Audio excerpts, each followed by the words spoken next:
So in this video, I'm going to talk to you about how to buy your first rental property step by step. So many people want to know, how do I get that very first one? You've heard rental properties, great. How do you get your very own rental property paying you every single month? Let's go.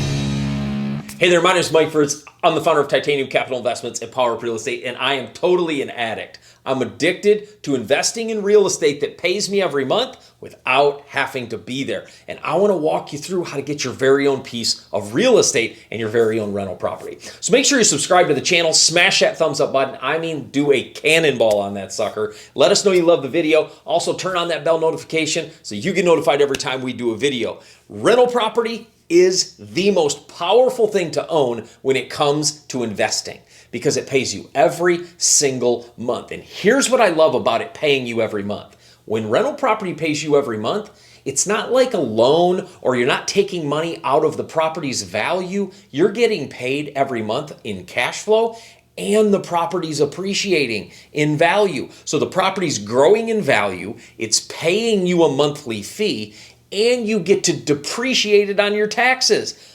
Did you just hear me? You get to depreciate on your taxes something that appreciates in reality. It's the craziest thing ever. So if you haven't locked in the real estate game yet and gotten your first rental property, I'm so glad you're here because it's time we fix that.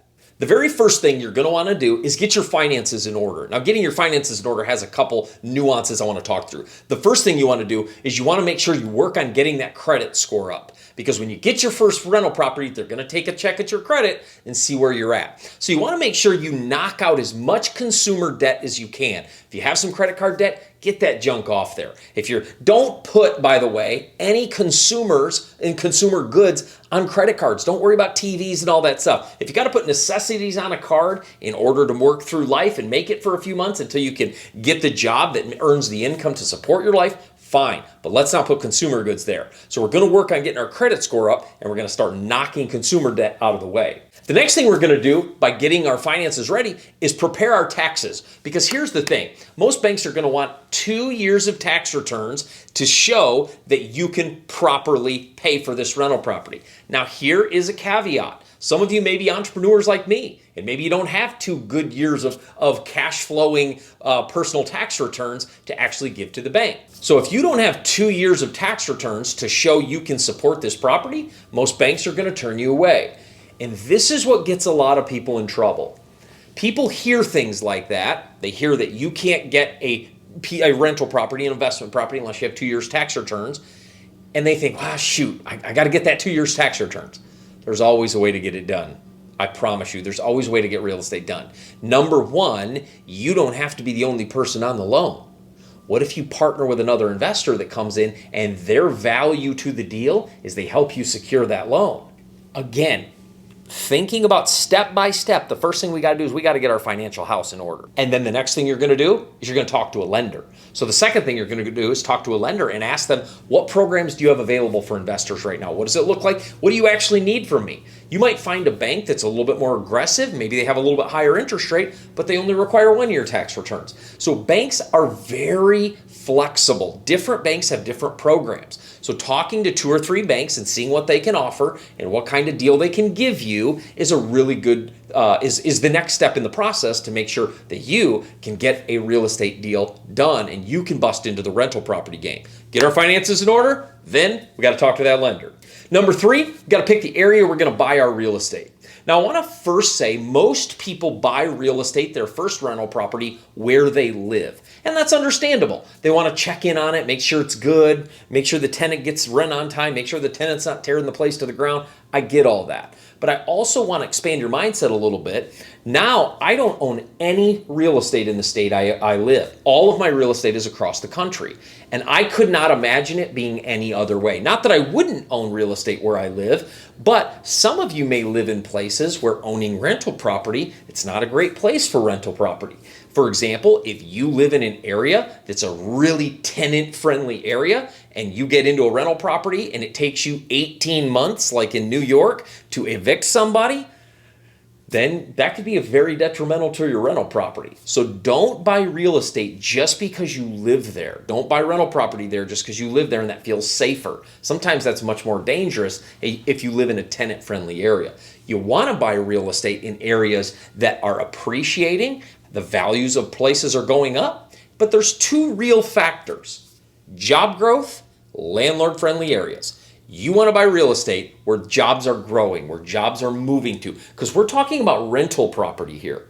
If you're fixing and flipping a home or wholesaling a home, you can do that in any market. But when you're buying a piece of property to hold long term, you want to buy that in a market where the jobs are going up and it's landlord friendly.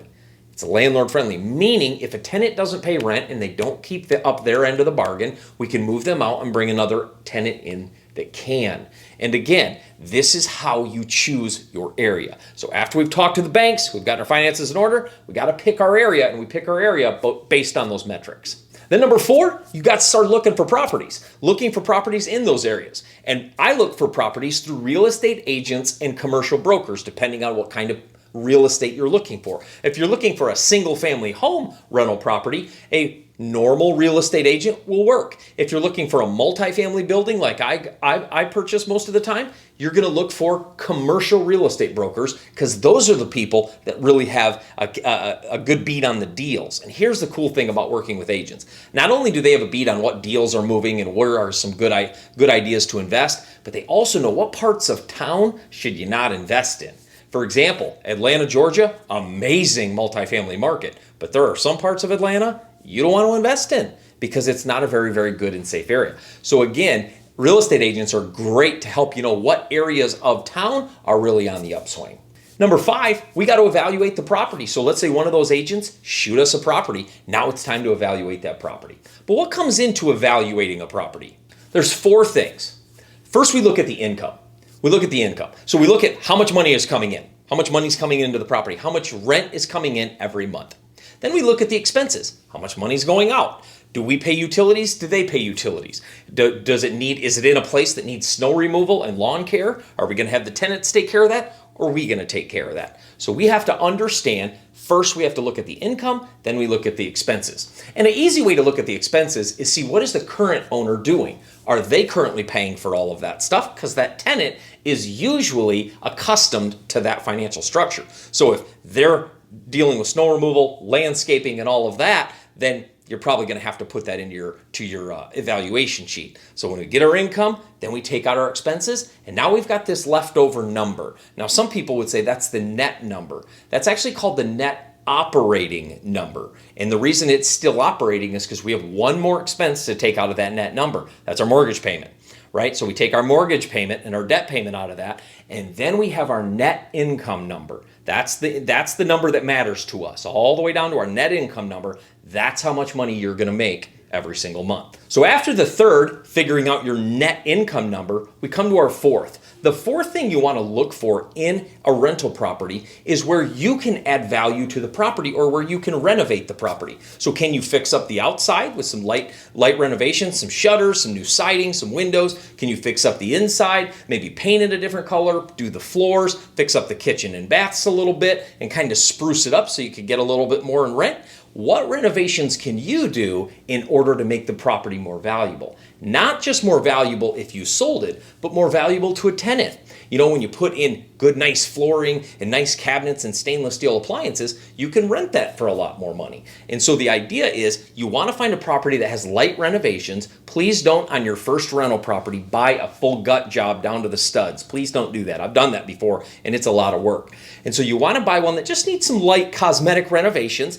Do some cosmetic renos, we call them, and see that rent go up. So then when the tenant moves out, you can start renovating. So when you buy a property, it may already have a tenant in it. You can't do the renovations yet. You really don't want to do them while they're living there. So when they move out, then you can renovate that property lightly, put a new tenant in at an increased rent. So you want to find properties with a little bit of renovation space, some places where we can fix it up and increase the value.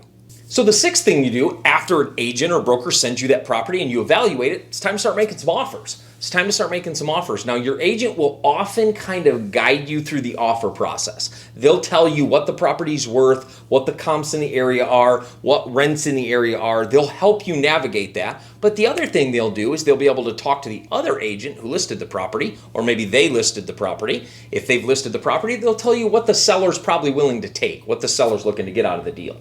And that way you can kind of know, here's what I need to pay for this property in order to get this deal done. And offers are dictated by the quality of the economy. If the economy's skyrocketing, like the time we're shooting this video, then sometimes there's multiple offers on one property. If it's a depressed economy, like we were in 08-09, sometimes you can offer way less than the asking price and get a decreased price off of the listing price of the property. So you can work through your agent as you're starting to make offers, and what you offer will be dictated by the economic times you're making that offer inside of, the area, and how nice that property is, but ultimately what the seller's looking to get out of it. And the last thing, as you're making offers, be conservative. Be conservative. In fact, I say this all the time. We buy like a pessimist and we sell like an optimist. We buy like a pessimist, we sell like an optimist. We buy as a pessimist, meaning we want to make sure the expenses look as high as they can and the income as low as they can to make sure we're still safe in the investment. And then when we sell, we jack that price up and we try to get as much as we can out of the property in order that it would still add value to the other person. So we buy like a pessimist, we sell like an optimist. That's what saves you and keeps you safe in every single rental property. So as you walk through these steps, the cool thing about these steps, it's a wash, rinse, repeat model. You can do it over and over again as many times as you want to get a property. But also, I have a free gift for you today. If you want our free 60-minute training teaching you how to get into multifamily rental property without any of your own money, I want to give you a free training today. Go in the description, click that link, and you can get the free masterclass understanding kind of this multifamily game and how to get into it with none of your own money. Also, make sure you hit our other videos about buying rental property and buying multifamily and evaluating properties, talking to brokers. We have all that content here for you. Make sure you bounce around, hit that content. I'll see you in the next video.